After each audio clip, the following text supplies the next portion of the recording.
We in this city are falling for what I feel like is the biggest and one of the most evil things coming out of a national agenda right now.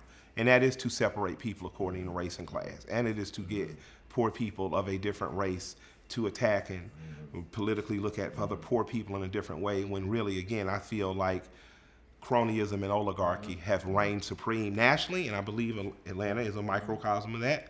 So we know that you are running against other black people as well as white people. You're running against people who represent more of a corporate philosophy.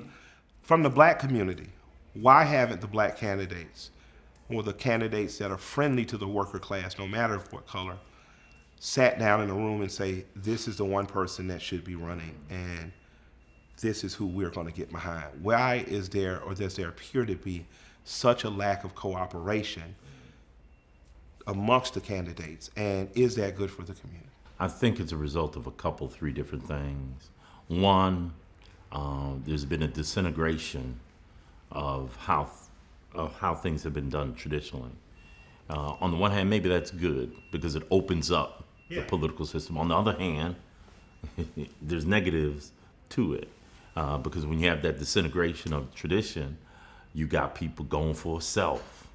And I do think that in this round, in 2017, I do think what we have is people who have not been involved in a people-oriented approach to politics, what's best for the community being priority. I think you got people thinking about how can I promote myself and gain from the mayor's race. I think there's some of that. Then I also think that the level of discussion, political discussion over the last several years has become very negative. If you're not with me, you're personally a bad person. It's almost tabloid-like. To the point we see two respected politicians and African-American men having a public war of words that feels almost high schoolish at times in terms of the slights that are taken. Exactly. So now we have folk going after each other in public about who's a man, who's not a man, and this, that, and the other. And what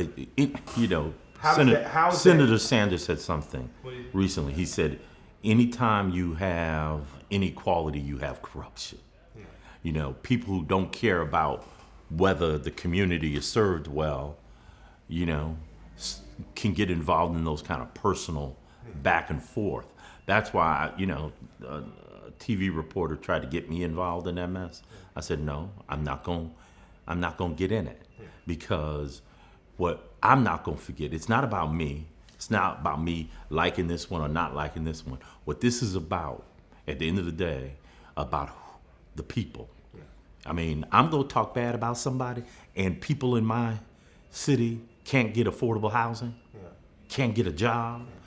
Young people, don't have access to education, and I'm going to talk about some petty stuff. I'm not going to get in it. Does it do a disservice to the office, and does it do a disservice to, Atlanta? As early as the 50s, John Wesley Dobbs was helping turn this state black in terms of the Democratic Party in Georgia. So this is a protracted struggle of over 60 years at this point for us to get here. Does it disgrace that legacy for us politically to do or to mirror what we see nationally from, to be frank, to white candidates? That's what happened nationally this year was Jerry Springer worthy. It was disgusting. Are we emulating the national politics? I think it is. I think it's reflective. The attitude that if you disagree with me, there's something wrong with you, and I can say anything about you. I'm going to talk about John Wesley Dobbs' grandson, Maynard Jackson. I'll never forget, years ago when Maynard, during his third administration, there was a council member who talked bad about Maynard in public. And I saw Maynard later on that week. I said, Maynard, you got to go after him. You can't, I'm young. And I said, Maynard, you can't let him talk like that about you in public. You know what Maynard said? No, I'm not going to do that. I'm not going to stoop to his level. The mayor's office,